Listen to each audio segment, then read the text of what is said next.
Things are truly starting to heat up with Israel and Iran. Today we're going to go through what both sides are saying and then get to the bottom line. Starting out with, it would really be doomsday if Kamala Harris won the presidency. That alone freaks me out. As Israel strikes, kills top Iran generals, takes out air defenses, and damage nuclear sites, many are wondering if President Donald Trump would deepen U.S. involvement in the conflict.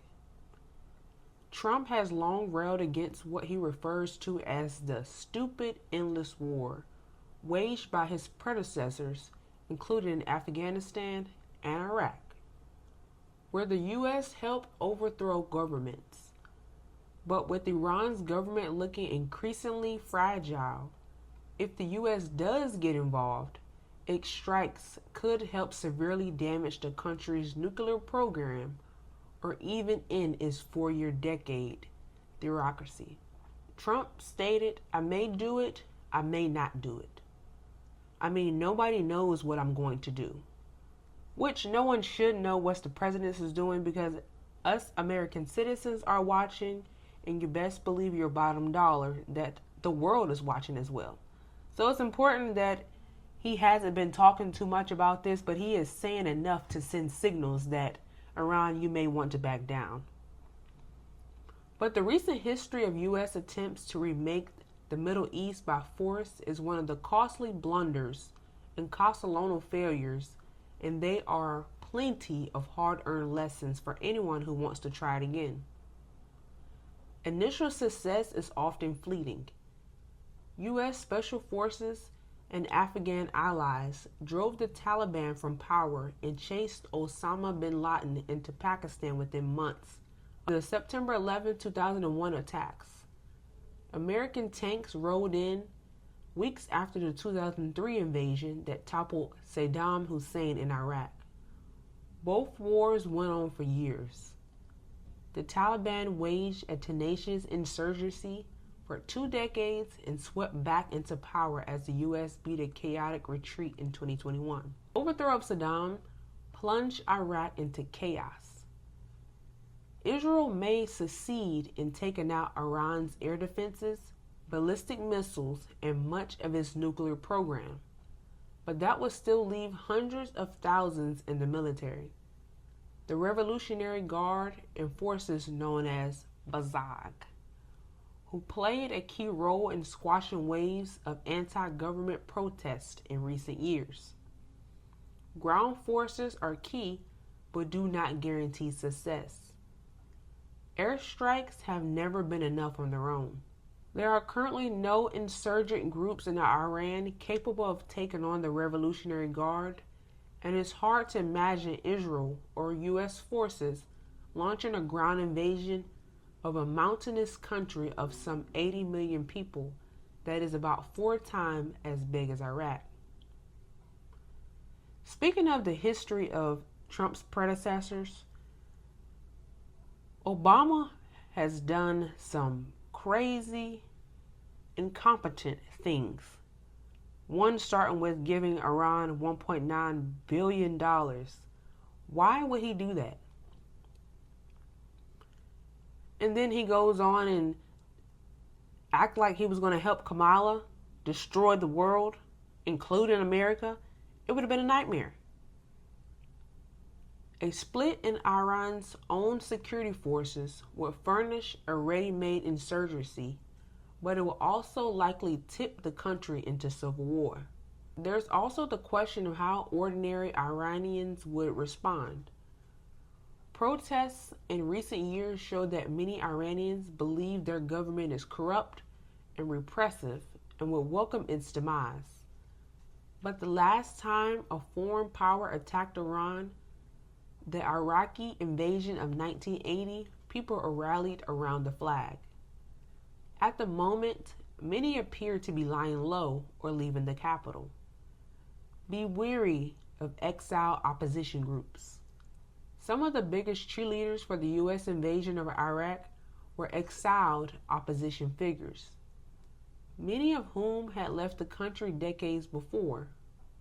When they returned, essentially on the back of U.S. tanks, they were marginalized by the local armed groups more loyal to Iran.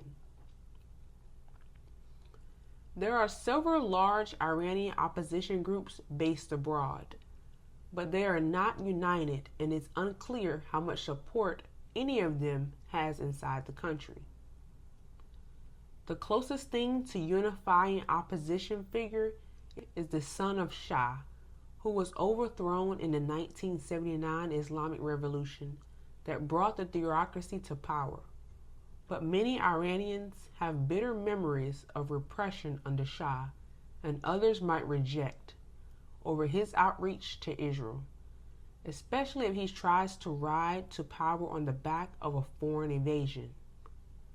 Chaos is practically guaranteed. This is talking about a history of in 1979, but today with Israel and Iraq going back and forth, it is really unnecessary, but necessary, because Iran does not need to get a nuclear weapon. Yes, they have one, but they do not need to be able to get more. How can we come to a peaceful resolution with Iran coming to an agreement, which we understand they have waited too late and Trump is no longer interested in talking? Now, today it comes out that Iran now wants to come to the White House, which I'm sure Trump is not interested, and I would say Trump does not need to let him come to America, let alone the White House. It sounds a little bit too fishy. It really does. Trump is seriously considering U.S. strikes on Iran's underground nuclear facilities, which would spark retaliation on U.S. bases and other targets in the region, and potentially draw the U.S. into a protracted conflict with Iran. But his remarks suggest he has not closed the door entirely on diplomacy. We know that Trump does not have the full power to call on war. It is ultimately up to Congress. And if he talks to Congress on both sides, some of the Democrats we all know are pro-war. Republicans do want to make a peaceful resolution. How can we come to a peaceful resolution? It would take some time, some thought, but I do know that he is not taking Tulsi Gabbard too seriously. I know they mentioned in March that Tulsi Gabbard said that Iran was not close to a nuclear war, and with her not being in that meeting on June 9th or June 8th, and Trump mentioning yesterday that he doesn't care what Tulsi says, that Iran is close to getting a nuclear war. So what is going on with Trump and Tulsi? And she's the National Intelligence Director. I don't know, but she needs to get on board, and she needs to do whatever she needs to be done so that we are getting the true intel for the United States. A senior U.S. official confirmed that Iran proposed talks at the White House, but says there are no set plans for such a visit, which will be the first such meeting at the White House since the 1979 Iranian Revolution. So if they haven't been there since 1979 and they're currently in a war with Israel, why would they want to come to the White House now? Sounds fishy. But Iran's mission to the UN swiftly denied that any such proposal has been made. No Iranian official has ever asked to ever come to the gates of the White House. The only thing more despicable than his lies is his cowardly threat to take out Iran's supreme leader. Iran does not negotiate under duress, shall not accept peace under duress, and certainly not with a has-been warmongering clinging to relevance, the statement reads from the Iran official. Trump also reiterated his demand for unconditional surrender from Tehran during his remarks to reporters outside the White House. When asked if he gave Iran an ultimatum, Trump said, "You can say so, but you could call it the ultimate ultimatum." The supreme leader of Iran, Ali, demanded in a televised address stating that the Islamic Republic would not surrender, and if the U.S. takes military action, it will be undoubtedly cause irreparable consequences to them. Trump stated they want to negotiate. He asked them why didn't they negotiate 2 weeks ago? They could have done fine. It is very sad to watch. Trump told them to negotiate, and last minute they said no and they got hit. Trump states that nothing is too late when it comes to diplomacy, but added that when the Iranians reached out in recent days, he responded that it is very late to be talking, and that there is a big difference between now and a week ago. They even suggested that they would come to the White House, and that is courageous and not easy for them to do. The reality check is that Iran was negotiating with the U.S. right up until Israel began its operation, with talks planned for last Sunday. Trump has contended that they did not move quickly enough. The intriguing part is that at least one Iranian government plane landed on Wednesday in Amman, which has been the key mediator between the U.S. and Iran for the last few months. Such flights are fairly unusual. There were reports in the Arab press that Iranian negotiators were on board, but Iranian foreign minister denied that. Driving the news, Trump declined to say whether he made a decision to join the war, but made clear he is considering it. He may do it, he may not. Nothing is finished until it is finished. We're not looking at a long-term war. I just don't want them to get a nuclear weapon. Trump stated he did not tell the Israel Prime Minister whether the U.S. would get more involved in the war. He told them keep going.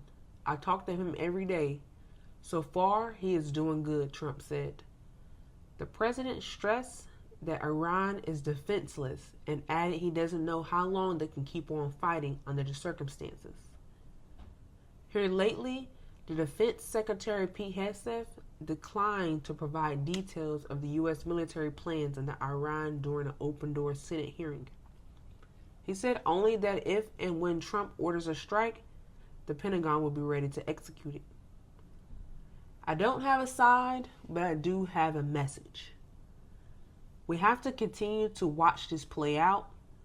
We don't want to get ahead of ourselves and be mad at Trump as if the American soldiers are already in the war. At this moment in time, we have nothing to do with it, although it is very important to stay ready so that we don't have to get ready. It's also important and that Trump is prioritizing American citizens and that he knows that Iran will be very irresponsible with the nuclear weapon. It was stated that Iran was the ones that was trying to take Trump out on the campaign trail because he will not let them get a nuclear weapon, and I can't say that isn't true. However, we don't want millions and millions of people to continue to die, but sometimes it is necessary, and this is one of those times where you have to do what you have to do to protect the world. Israel Prime Minister stated that he is doing this for himself and his country and citizens, but he is also doing this for the protection and safety of the world. All I know is that we continue to pray for Iranians and the Israelis that they continue to be safe and try to stay in bomb shelters, stay in cover and evacuate if you can. Thank you, and I'll see you in the next one.